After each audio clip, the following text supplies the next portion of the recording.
Every 10 years, a person gets to choose a new perk in life. In my 20s, I took up World War II history. At 30, I took up appliance repair. And just before I turned 40, well, someone else, General Electric, seemed to make that choice for me with the GE smoker arriving on a random pallet of goods. Thing is, I'm not a great cook, but what I can tell you is that I'm an expert at eating. And if I can learn to use this smoker to elevate my eating, well, you can too. But it's not a cheap device. It's nearly $600. It costs as much as a lower end range. Is this really worth it? And is it built to last that will make this unit a part of your kitchen for a long time? Or is it, well, just going to go up in smoke? To start with, it's a reasonably large indoor appliance. It's 21 inches deep, 16 inches high, and about 16.5 inches wide. It weighs about 45 pounds unpacked. So this is not like a rice cooker or crock pot. You don't want to move it around every time you use it. The smoker easily, though, fits on a countertop and it operates really well. We ran this smoker on every test in the kitchen, pretty much right here, and it was a staple of filming during all kinds of other videos in this room. I didn't need to move it, although it was small enough that I absolutely had to get it out of a frame. I could. Inside the smoker, you have a wire rack system that has 3 racks that are included, measuring 11 inches long by 9 inches wide. There's roughly about 3 to 4 inches in between the rack levels. Where the features start to matter, though, is going to be the selector switch that, once activated, gives you multiple choices for automatic cooking. This is where it becomes a great device for people without cooking skills, because by using the temperature probe that is included, you don't really have to do anything other than just set it and forget it. The temperature tends to work out with whatever the label is on the product, but of course you can customize it as much as you want, and I found myself using the customized modes on every single time I tried to test this device in the kitchen. Now, the smoker requires you to use food-grade pellets. GE does suggest Kona brand pellets, but any food-grade pellet is really going to work with this. Kona tends to be one of the most expensive brand names out there. When I did the tests, I bought 8 packages of them for $40. One of these bags is enough to get through about 4 full smokes. But the thing is, other brands are out there, such as Oklahoma Joe's, Weber, and Pit Boss, and they are available from retail stores versus online like Lowe's, and they're available in different blends. But the key here is it's about $20 for 20 pounds, roughly half the cost of Kona pellets, which worked out great, but I would rather save some money. Now, the last thing to mention before we discuss the cooking quality is the chute and tray system that is here. You load essentially 1 cup of pellets into this tray of the machine and it burns them for smoke.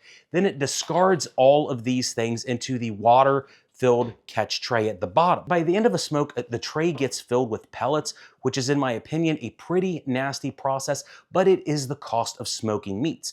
Going to the cooking part of the video, this is where I had a ton of fun with the machine because, quite frankly, I have never learned to smoke a brisket in my life ever. GE provides you how to do this in an instruction manual that's both in your book and online, but the reality is, just like what you're doing now, I just YouTubed it to figure out how to cook and actually do things. And when it comes to cooking, I can't stress how easy this is, and I would credit it mostly to the temperature probe. All you have to do is simply stick it in the meat and follow whatever instructions sound right with whatever you're cooking. Just program it however it needs to go. I'm not going to tell you how to cook with this machine because I will probably tell you how to cook wrong because I'm an appliance guy, not a cook. I just followed whatever guide I found and did what it said, which didn't take very long to ever cook anything in the machine. It was very easy to cook a ton of food. And from what I can tell you is that even though it was a first time brisket for me, the feedback from the staff and my family was really, really good. Was it the best brisket that I've ever had in my life? Well, no, of course not. I've been to Texas and had real brisket at Louis Mueller's before, but what I can tell you is that this was 1/3 the cost of the Yankee brisket that we have in my area in Ohio, and I will gladly take the first test of my brisket versus a lot of the stuff we get up in the north any day of the week. And I could spend an entire video telling you how to cook pork loin, smoke wings, cooking a turkey, and a brisket for Thanksgiving together, as well as a lot of other things to show you on camera, which I'm going to do right now because it's technically a tax write-off to test the smoker. And also, when it comes to cooking, I do want to know that the lowest temp you can get on this is about 170 degrees. It's just low enough to handle a smoke of salmon. Time after time, the machine continued to make really good food by simply following instructions. You can cook about 3 racks of ribs in the machine easily. I smoked a 14-pound turkey that required me to break the legs and wings down. The only thing that I had a major complaint with in the smoker was the second brisket I got, which contained both the flat and point. The adjustable shelves in this are not quite as adjustable as I wanted, and the issue I had was that the point had to be put on the middle rack instead of the bottom, because as far as my understanding is on cooking, you get a better cook if you put the thickest cut of meat closer to the heat source, which is at the bottom of the unit. And it's a minor issue because it still cooked really well and tasted fine. One of my favorite parts though with the GE smoker is the GE SmartHQ app, which is available on your phone, and that tracks the cooking. It allows you to get updates on what is going on, but more importantly, it graphs the actual cooking process of what you're doing. Maybe the brisket is stalling more than you like and you need to increase the temperature. What if you have less time to get the smoke and cooking done and you have to raise that temperature, or it's going too fast and you want to lower it? The smoker's in my shop, but a lot of times I was running it overnight and going home, and I was able to easily track the controls and what was happening, which was a huge help for me. One note that people will like or hate about this is that I need to mention smoke. There's no filter in the machine that I'm aware of. It doesn't get smoke outside of the unit at all in my tests, but many of the smoky odors will permeate the room. It's going to fill up your kitchen with aromas just like it was a Catholic church of carne ahumada. But with all of those things being said, let's see if we can take the unit apart and look at the inner workings of the machine. How does it work? And will it last long enough to get the full value out of a $600 or $700 device? Wait, this is supposed to be a brisket, not a drill inside of it so I could eat it later. If the drill was in the smoker, then where'd my brisket go?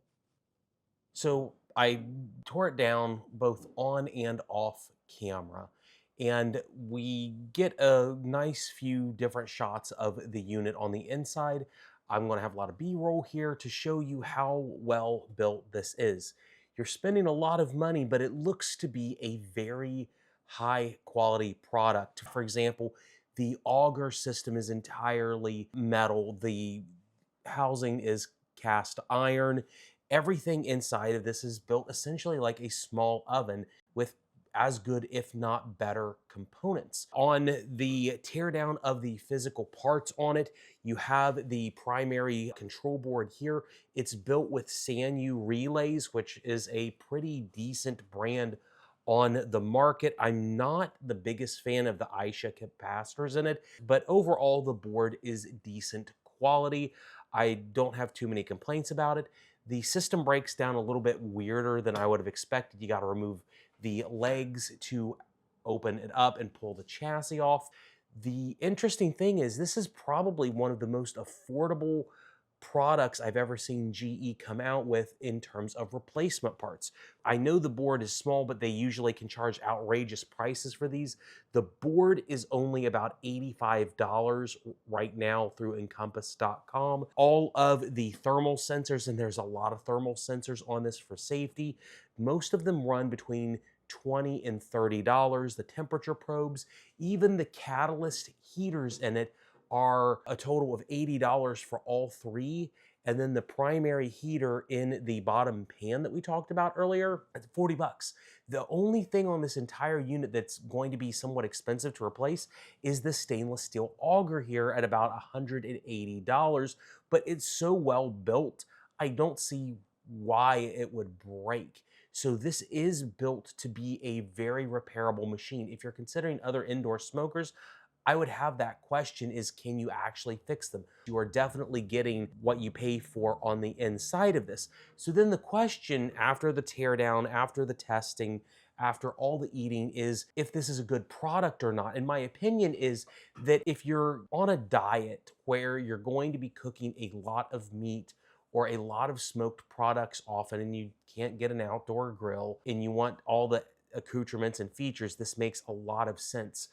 I don't like the price of it, but having done maybe like a dozen different cooks on this, I came to the conclusion that if you do a lot of batch processing for whatever it is you're cooking, you can buy the larger cuts of meat and save a lot of money to where this will make a lot of sense. Brisket is $27.99 a pound at the local city barbecue. I paid $5.99 for it. Pork loin, wings, smoked ribeyes, all of those things have very reasonable prices when you can do them in a large setting like this. This would be a carnivore or keto lover's dream. I think it makes sense for those kinds of people, or if you have a lot of parties where you want that kind of food, great option. It's repairable. I think this will last 10 years without too many issues. I imagine product and part support's going to be fairly robust since it's a name brand like GE. I know that the teardown, I know the testing, I know the reviews different than anyone else on the market, but if you're spending that much money, you really need to know more about whether or not it's going to throw flavor pellets at your food or not. I hope this review helps you make a decision on a GE indoor smoker. If you can help me out by using the links in the description to purchase this, it helps out a lot because I have to spend a good bit of money doing these videos, and it helps support the channel. That's it, guys. I hope you have a good day. I'm going to put this back together and hopefully throw another brisket in before we either sell this or give it to one of our staff, because a lot of people are fighting over this machine. Have a great day.